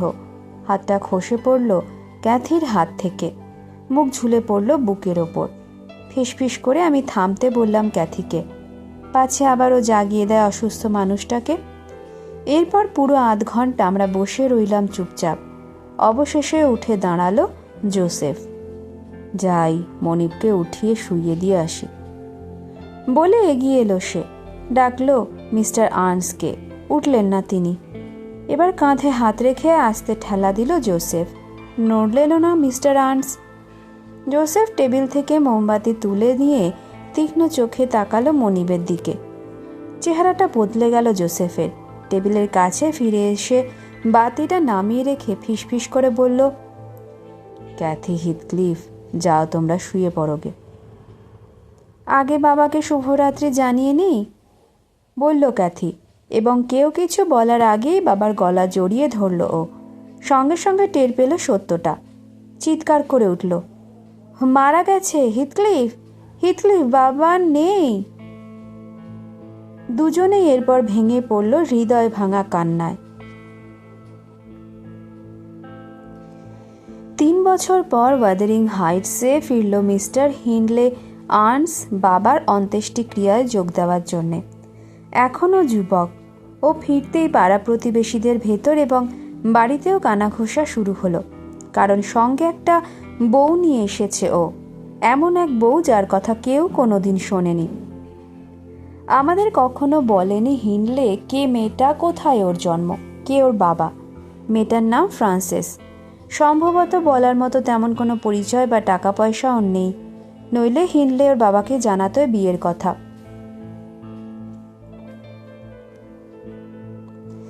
মেয়েটা রোগা তবে অল্প বয়সী এবং দেখতে এক হিসেবে সুন্দরী, হীরের মতো ঝকঝক করার চোখ দুটো। অন্ত্যেষ্টি অনুষ্ঠান ব্যাপারটাকে ঘৃণা করেও ভীষণভাবে। কারণ কি আমি জিজ্ঞাসা করার জবাব দিল, আমি জানি না, মৃত্যুকে ভীষণ ভয় আমার। শিগগিরই মারা যাবে এটা আমার মনে হয়নি ওকে দেখে, তবে খেয়াল করলাম সিঁড়ি দিয়ে ওঠার সময় রীতিমতো হাঁপায়ও। তাছাড়া লক্ষ্য করেছি মাঝে মাঝে ভীষণ কাশে। তখন আমার বয়স অল্প, এসবের তাৎপর্য কি বুঝতে পারিনি। 3 বছরে অনেক বদলেছে হিন্ডলে। আগের চেয়ে একটু রোগা হয়েছে আর হয়েছে লম্বা। এখনো পোশাক আশাক পরে অন্যরকম, কথা বলে অন্যভাবে। বাড়িতে ফিরেই আমাকে আর জোসেফকে ডেকে জানিয়ে দিল এখন থেকে আমাদের রান্নাঘরের পিছনে ছোট্ট ঘরটায় দিন কাটাতে হবে, আর মূল রান্নাঘরটা ছেড়ে দিতে হবে ওকে আর ওর স্ত্রীকে। ওর স্ত্রী খুব পছন্দ হয়েছে ঘরটা, পছন্দ হওয়ার মতোই ঘর ওটা। বিরাট আয়তন, চলে ফিরে বেড়ানোর জন্যে প্রচুর জায়গা, সাদা ধবধবে মেঝে, ফায়ারপ্লেসটাও বিশাল। এমন ঘর কার না পছন্দ। ওয়াদারিং হাইটস তৈরি একটা বোন আছে দেখেও খুব খুশি হলো ফ্রান্সিস। ক্যাথরিনের সঙ্গে গলায় গলায় ভাব হয়ে গেল ওর। দুজন ঘন্টার পর ঘন্টা গল্প করে, খেলাধুলা করে, একসাথে ছুটে বেড়ায় মাঠে বাগানে।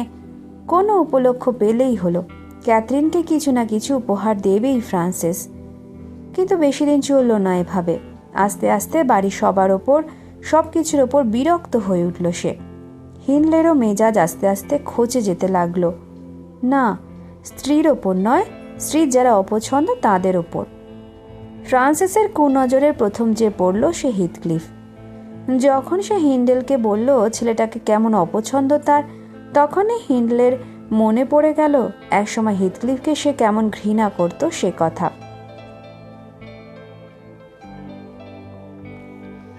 ছেলেটাকেও জানিয়ে দিল এখন থেকে সে চাকরদের সাথে থাকবে, লেখাপড়ার আর দরকার নেই, চাকরদের সাথে কাজ করবে খামারে। প্রথম প্রথম বিনা প্রতিবাদে এসব মেনে নিল হিথক্লিফ, কারণ লেখাপড়া বন্ধ হয়ে গেলেও ক্যাথি ওকে শিখিয়ে দেয় সে শিক্ষকের কাছে নতুন যা শেখে তা। তাছাড়া ক্যাথি খামারে ওর সঙ্গে কাজও করে খেলার ছলে। ওরা দুজন কিভাবে বড় হচ্ছে, কেমন আছে, কি করছে, এইসব দিকে মনোযোগ দেওয়ার অবকাশ হয় না হিন্ডলের। ওরা রোববার দিন গির্জায় যাচ্ছে কি না তাও খেয়াল করে না। অবশেষে একদিন গির্জায় পাদ্রী স্মরণ করিয়ে দিলেন বোনের প্রতি ওর কর্তব্যের কথা। এরপর সাহস পেয়ে জোসেফও সময় অসময় মনে করিয়ে দিতে লাগলো ক্যাথরিনের প্রতি নজর রাখার ব্যাপারটা। তাতেও যে হিন্ডলের খুব একটা বোধোদয় হলো তা নয়। তবে এরপর থেকে সে অভিযোগ পেলেই বা গোলমাল কিছু চোখে পড়লেই জোসেফকে ডেকে হিথক্লিফকে পেটানোর নির্দেশ দেয়। ক্যাথরিনকেও শাস্তি দিতে ছাড়ে না, কড়া ধমক লাগায়, নয়তো না খেতে দিয়ে ওর ঘরে পাঠিয়ে দেয়। ক্যাথরিন আর হিথক্লিফের একটা বড় আনন্দ ছিল সকালে উঠে কাউকে কিছু না বলে মাঠে চলে যাওয়া এবং সেখানে সারাদিন কাটিয়ে সন্ধ্যায় বাড়ি ফেরা। প্রায়ই ওরা করতো এটা। পরে যে শাস্তি পেতে হবে তা নিয়ে মাথা ঘামাতো না। এভাবে বাধা বন্ধনহীন দুটো বনচর প্রাণীর মতো বেড়ে উঠছিল দুজন। এক রোববার সন্ধ্যায় কিছু একটা হইচই করার কারণে বসার ঘর থেকে বের করে দিল ওদের হিন্ডলে। কিছুক্ষণ পর খাওয়ার জন্য ডাকতে গিয়ে দুজনের একজনকেও আমি পেলাম না। সারা বাড়িতে খুঁজলাম, উঠানে আস্তা বলে খুঁজলাম। মনে হলো স্রেফ যেন হাওয়ায় মিলিয়ে গেছে ওরা। হিনলে ভয়ানক রেগে গেল শুনে। আমাকে নির্দেশ দিল যেন এক্ষুনি সবগুলো দরজায় তালা মেরে দিই, আর বদমাস দুটো এলে যেন ঢুকতে না দিই বাড়িতে। খাওয়া দাওয়ার পর সবাই শুতে চলে গেল, কিন্তু আমি একা বসে রইলাম জেগে। খুবই দুশ্চিন্তা হচ্ছিল আমার। বাইরে তখন বৃষ্টি পড়ছে মুষলধারে। আমার ঘরে ঢুকে জানালা খুলে দিয়ে দাঁড়িয়ে রইলাম ফটকের দিকে তাকিয়ে। মনি বারণ করলেও ওরা এলে ওদের বাড়িতে ঢুকতে দেব বলে ঠিক করেছি আমি। অবশেষে রাত যখন গভীর, টিমটিমে একটা লণ্ঠন দেখতে পেলাম ফটকে। মাথায় একটা স্কার্ফ বেঁধে ছুটে গেলাম আমি গেটের কাছে, যাতে ওরা শব্দ করে মিস্টার আর্নসের ঘুম না ভাঙাতে পারে। কিন্তু গিয়ে দেখি হিথক্লিফ একা দাঁড়িয়ে আছে। ভয় পেয়ে গেলাম আমি। একা কেন? মিস ক্যাথরিন কোথায়? আমি জিজ্ঞেস করলাম। কোনো দুর্ঘটনা ঘটেনি তো? চার্লস ক্রস গ্রাঞ্জে, ও বলল। আমিও থাকতাম, কিন্তু ওরা আমাকে থাকতে বলার ভদ্রতাটুকুও দেখালো না তো আর কি করব, চলে এলাম। কপালে দুঃখ আছে তোমার, আমি বললাম। তোমাকে ও বাড়ি থেকে না তাড়ানো পর্যন্ত তোমার শান্তি হবে না বুঝতে পারছি। চার্লস ক্রস গ্রাঞ্জে গিয়েছিলে কি কারণে শুনি? আগে আমাকে ভেজা কাপড়গুলো ছাড়তে দাও, তারপর বলছি। আমি ওকে সাবধান করে দিলাম যেন বেশি শব্দ করে মনিবকে না জাগিয়ে দেয়। ঘরে ঢুকে ভেজা জামা কাপড় ছেড়ে এলো হিথক্লিফ। তারপর বলতে লাগলো, এখান থেকে বেরিয়ে যেদিকে মন চায় হাঁটতে শুরু করেছিলাম আমি আর ক্যাথি। হঠাৎ খেয়াল করলাম চার্লস ক্রস গ্রাঞ্জের বাতি দেখা যাচ্ছে সামনে। আমরা ভাবলাম চুপি চুপি গিয়ে দেখব লিন্টনদের ছেলেমেয়েরাও আমাদের মতো রোববারের সন্ধ্যাগুলো সারাদিন দুষ্টুমি করার শাস্তি হিসাবে ঘরের কোণে দাঁড়িয়ে কাটায় কিনা, আর ওদের বাবা মা ওদের ওখানে রেখে আরামসে আগুনের সামনে বসে খাওয়া দাওয়া করে কিনা। লিন্টনদের ছেলেমেয়েরা অনেক ভালো তোমাদের চেয়ে, আমি বললাম। তোমাদের মতো শাস্তি ওদের পাওয়ার প্রশ্নই ওঠে না। বাজে কথা এসব নেলি। আমরা কি দেখেছি শোনো, শুনলেই বুঝতে পারবে। বেড়ার একটা ভাঙা অংশ দিয়ে আমরা ঢুকে পড়েছিলাম গ্রাঞ্জে। বাড়ির একেবারে কাছে পৌঁছে ওদের বসার ঘরের জানালার নিচে রাখা একটা ফুলের টবে উঠে উঁকি দিলাম। ওই জানালা দিয়েই আলো আসছিল। পর্দা টানা ছিল না জানলাটা। উঁকি দিয়ে দেখতে পেলাম ভেতরটা। আহ, কি সুন্দর! লাল গালিচা পাতা ঘরে, চেয়ারগুলো লাল মখমলে মোড়া। মিস্টার ও মিসেস লিন্টন ওখানে ছিল না। এডগার আর ওর বোন ইজাবেলা শুধু ছিল ঘরে। অমন ঘরে ওদের খুশি থাকার কথা, তাই না? আমরা হলে তো স্বর্গে আছি মনে করতাম। আন্দাজ করো তো তোমার ওই ভালো ছেলেমেয়েরা কি করছিল। ইজাবেলার বয়স হবে 11, ক্যাথির চেয়ে বছরখানেকের ছোট। ঘরের ও প্রান্তে শুয়ে সে কি চিৎকার করে কাঁদছে, আর এ প্রান্তে আগুনের সামনে দাঁড়িয়ে কাঁদছে এডগার। টেবিলের মাঝখানে রাখা একটা ছোট্ট খেলনা কুকুর। দেখেই বুঝতে পারলাম কুকুরটাকে নিয়ে কাড়াকাড়ি করছিল ওরা। হেসে উঠলাম আমরা। না হেসে করব কি? কেমন বিচ্ছিরি ব্যাপার ভাবো তো। ক্যাথি যেটা চায় আমি কখনো সেটা নিতে চাই। আমরা কখনো নিজেদের ভেতরে অমন ঝগড়া করি না, মাটিতে পড়ে হাত পা ছুঁড়ে কাঁদিও না, কিন্তু ওরা করছিল। হয়েছে হয়েছে, বাধা দিয়ে আমি বললাম। ক্যাথরিন কোথায় তা কিন্তু এখনো বলনি তুমি। বলছি, বলল হিথক্লিফ। ওদের বোকামো দেখে আমরা হেসে উঠেছিলাম বলেছি। বেশ জোরেই হেসেছিলাম, বিশেষ করে ক্যাথি। সেই হাসি শুনে সঙ্গে সঙ্গে কান্না থেমে গেল দুজনের। জানালার কাছে ছুটে এলো ওরা। তারপরেই চিৎকার, মা মা, বাবা, ও মা, তাড়াতাড়ি এসো।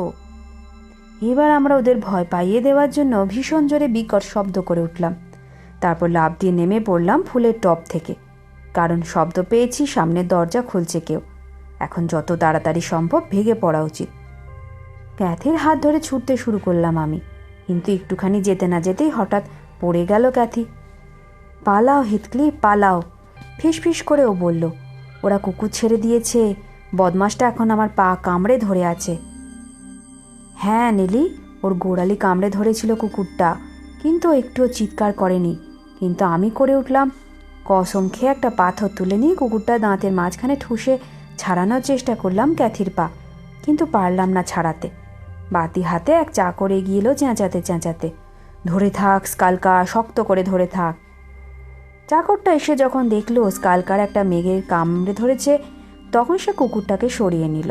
ওর দাঁত থেকে তখন রক্ত ঝরে পড়ছে। ক্যাথিকে তুলে বাড়ির ভেতর নিয়ে গেল চাকরটা।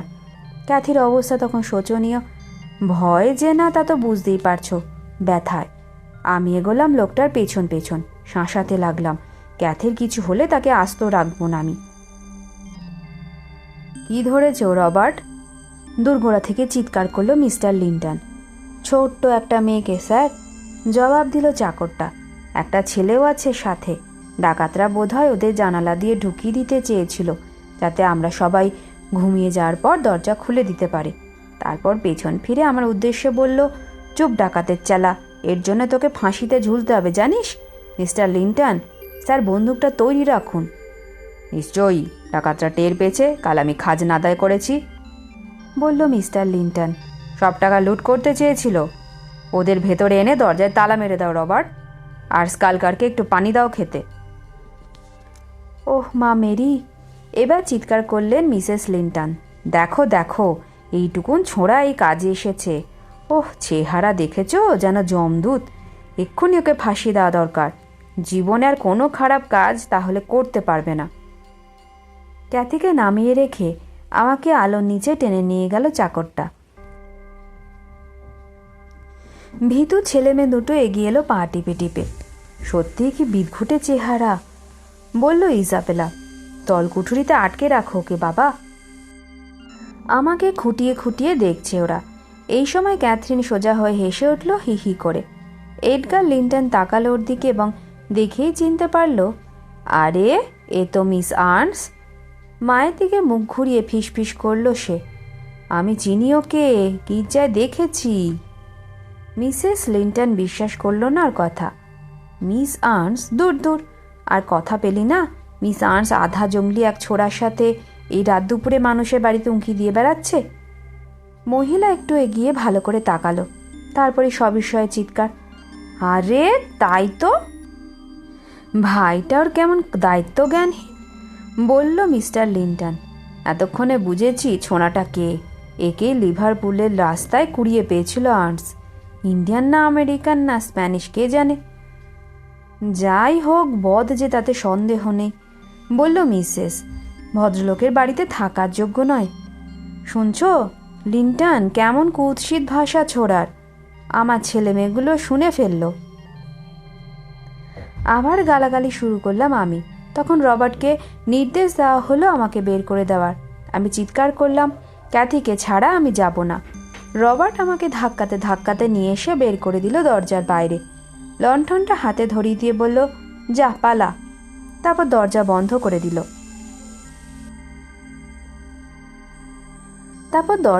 করে দিল। সেই জানালাটার পর্দা তখনও সরানো। আমি আবার ফুলের টপটার ওপর উঠে উঁকি দিলাম। ক্যাথরিন যদি আসতে চাইতো আর ওরা আটকে রাখতো, আমি ভেঙে টুকরো টুকরো করে ফেলতাম ওই জানালা। কিন্তু দেখলাম ক্যাথরিন শান্ত হয়ে বসে আছে সোফায়, আর মিসেস লিন্টন তা শুশ্রূষা করছে। ইসাবেলা কয়েক টুকরো কেক দিল ওকে। এডগার একটু দূরে দাঁড়িয়ে দেখছিল। পায়ের ক্ষত পরিষ্কার করে বেঁধে দেওয়ার পর মিসেস লিন্টন ওর মাথা মুছে দিল, বসিয়ে দিল আগুনের সামনে একটা চেয়ারে। ওখানে বসেও চুল আঁচড়াতে আঁচড়াতে স্কালকারের সঙ্গে ভাগ করে কেক খেতে লাগলো। ও দিব্যি আছে দেখে আমি চলে এলাম। দুঃখ আছে তোমার কপালে, আমি বললাম। যত সহজে ভাবছো তত সহজে শেষ হবে না। সকাল হোক, তারপর দেখো হিনলে কি করে তোমাকে। আমার কথা সত্যি প্রমাণিত হলো। সকালে সব শুনে একেবারে ক্ষেপে গেল হিনলে। তার রাগের আগুনে তেল পড়ল যখন বৃদ্ধ মিস্টার লিন্টন এসে ছোট বোনের দিকে কিভাবে কেমন নজর রাখা উচিত সে সম্পর্কে নাতি দীর্ঘ একটা বক্তৃতা দিয়ে গেল। এবার বড় নিষ্ঠুর শাস্তির ব্যবস্থা করল হিনলে।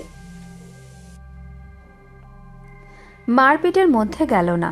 হিথক্লিফকে ডেকে শান্ত গম্ভীর কণ্ঠে শুধু জানিয়ে দিল, এরপর আর কখনো যদি ক্যাথরিনের সাথে কথা বলতে দেখা যায়, সঙ্গে সঙ্গে ওকে বাড়ি থেকে বের করে দেওয়া হবে। মিসেস আর্নস দায়িত্ব নিল ক্যাথরিনের। বাড়ি ফেরার পর সেই দেখাশোনা করবে ওর। সে ঠিক করলো আগের মতো হম্বি তম্বি আর করবে না, নরম করে বুঝিয়ে শুনিয়ে চালাবে অবাধ্য মেয়েটাকে। 5 সপ্তাহ থ্রাসক্রস গ্রাঞ্জে থাকলো ক্যাথি। ক্রিসমাসের আগের দিন বিকেলে ফিরল বাড়িতে। এর ভেতর ওর গোড়ালি পুরোপুরি সেরে উঠেছে। ওর স্বভাবও যেন ভালো হয়েছে অনেক। ফ্রান্সিস প্রায়ই যেত ওকে দেখতে। সঙ্গে নিয়ে যেত নতুন নতুন চমৎকার সব পোশাক। ওগুলো ওকে পরিয়ে বলতো কি সুন্দর লাগছে তাকে দেখতে।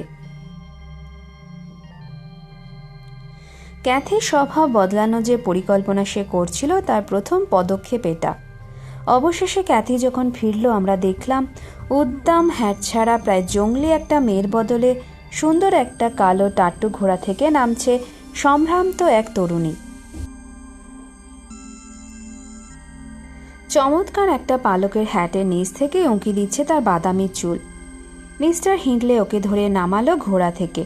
খুশি খুশি গলায় বলে উঠল, আরে ক্যাথি, তোকে যে চেনাই যাচ্ছে না, রীতিমতো সুন্দরী হয়ে উঠেছিস। একেবারে ভদ্রমহিলা। ইজাবেলা লিন্টনে কোনো তুলনাই হতে পারে না এর সঙ্গে। কি বলো ফ্রান্সিস? প্রশ্নই ওঠে না। জবাব দিল হিন্ডলের স্ত্রী। কিন্তু একটা ব্যাপারে সাবধান হতে হবে ক্যাথরিনকে। আগের মতো বুনো হয়ে ওঠা চলবে না। এলেন, মিস ক্যাথরিনের কি লাগবে দেখো। ওর মাথা থেকে হ্যাট খুলে নিলাম আমি, সাবধানে যাতে সুন্দর করে বাঁধা চুল একটুও নষ্ট না হয়। তারপর খুলে নিলাম কোটটা। চমৎকার দেখাচ্ছে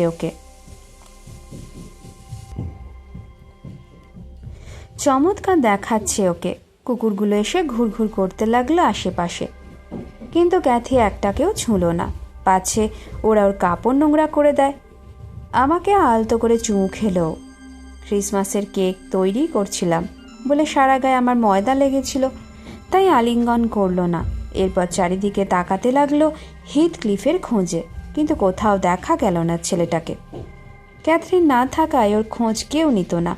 কোথায় আছে, কি করছে, কেউ জানত না। আমি কেবল মাঝে মাঝে বলতাম ওকে স্নান করে পরিষ্কার পরিচ্ছন্ন হতে। কখনো শুনতো, কখনো শুনতো না। কচ্ছিৎ সাবান জলের প্রতি আগ্রহ বোধ করে, ফলে মুখটার কুচকুচে কালো হয়ে গেছে। তার ওপর বহুদিনও নতুন কাপড় পায়নি। পুরনোটার ধুলো মাখা কাদা এমন জীর্ণ দশা যে আর বলবার নয়। মাথা চুল লম্বা হতে হতে কাঁচ ছাড়িয়েছে। কতদিন যে তাতে চিরুনি পড়েনি কে বলবে। সুতরাং ও যা আশা করেছিল সেই পুরনো ওর মতোই অপরিচ্ছন্ন খেলার সাথীকে দেখবে, তার বদলে ঝকঝকে নতুন পোশাকে পরিষ্কার পরিচ্ছন্ন ক্যাথিকে দেখেই ও লুকিয়েছে এক কোণে একটা কাবার্ডের আড়ালে। হিথক্লিফ নেই বাড়িতে? জানতে চাইল ক্যাথি। হাত থেকে দস্তানা জোড়া খুলল। অনেকদিন কোনো কাজ না করে বাড়িতে থাকার ফলে চমৎকার সাদা হয়ে উঠেছে ওর আঙুলগুলো। হিথক্লিফ, এদিকে আসতে পারিস তুই, চেঁচালো মিস্টার হিন্ডলে। আর সব চাকরের মতো তোরও অধিকার আছে মিস ক্যাথরিনকে বাড়িতে স্বাগত জানানোর। মনিবের আহ্বান শুনেও বেরোলো না হিথক্লিফ। অবশেষে ক্যাথরিনই খুঁজে বের করলো ওকে। ছুটে গিয়ে জড়িয়ে ধরে চুমু খেলো ওর গালে, অন্তত 7-8টা। তারপর থামলো সে, পিছিয়ে এলো 2 পা এবং হেসে উঠল খিলখিল করে। ওহ, কি কালো আর রাগী দেখাচ্ছে তোমাকে। হাসতে হাসতে বলল ক্যাথি। আর কি অদ্ভুত, হাসি পেয়ে যাচ্ছে আমার। কিন্তু হিথক্লিফ, কি ব্যাপার, আমাকে ভুলে গেছো তুমি? সঙ্গত কারণ ছিল প্রশ্নটা করার। ক্যাথরিনকে দেখে উচ্ছ্বাস প্রকাশ তো দূরে থাক, একটু নড়েনি বা কথাও বলেনি হিথক্লিফ। একই সঙ্গে লজ্জা, সংকোচ আর অহংকার ওর কালো মুখটাকে আরো কালো এবং গম্ভীর করে তুলেছে। শেক হ্যান্ড কর হিথক্লিফ, বলল মিস্টার আর্নস। কখনো কখনো এটা করা যায়, দোষের কিছু হয় না। না, করব না। অবশেষে কথা বলতে পারল ছেলেটা। আমাকে নিয়ে হাসবে আর আমি শেক হ্যান্ড করব? ছুটে পালাতে গেল হিথক্লিফ। ধরে ফেলল ওকে ক্যাথরিন। আরে, তোমাকে নিয়ে হেসেছি নাকি, বলল ও। হিথক্লিফ, শেক হ্যান্ড অন্তত করো। রেগে গেছো তুমি? কি পাগল, আমি তো হেসেছি তোমাকে অমন অদ্ভুত দেখাচ্ছে বলে। মুখ ধুয়ে চুল আঁচড়ে থাকলে অমন অদ্ভুত দেখাবে না। ইসকে ময়লা তোমার গায়ে। ময়লা তো ধরছো কেন, ঝাঁঝের সঙ্গে বলল হিথক্লিফ। ক্যাথির হাত থেকে হাত ছাড়িয়ে নিল সে। আমার খুশি, আমি ময়লা থাকবো। ময়লা থাকতে ভালো লাগে আমার, আমি ময়লাই থাকবো বলে এক ছুটেও বেরিয়ে গেল ঘর থেকে। মনিব এবং মনিব গিন্নি খুব মজা পেল এতে, কিন্তু ক্যাথিন বুঝতেই পারল না ওর কথায় এমন রেগে গেল কেন হিথক্লিফ। উদারিং হাইটসের প্রথম পর্ব এখানেই শেষ করলাম। পরবর্তী অংশ খুব তাড়াতাড়ি আসবে, সাথে থাকবেন সবাই। ভালো লাগলে লাইক, শেয়ার, কমেন্ট করলে খুব ভালো লাগবে আমার। নতুন শ্রোতাবন্ধু হলে চ্যানেলটি সাবস্ক্রাইব করতে ভুলবেন না। ভালো থাকবেন সবাই। নমস্কার।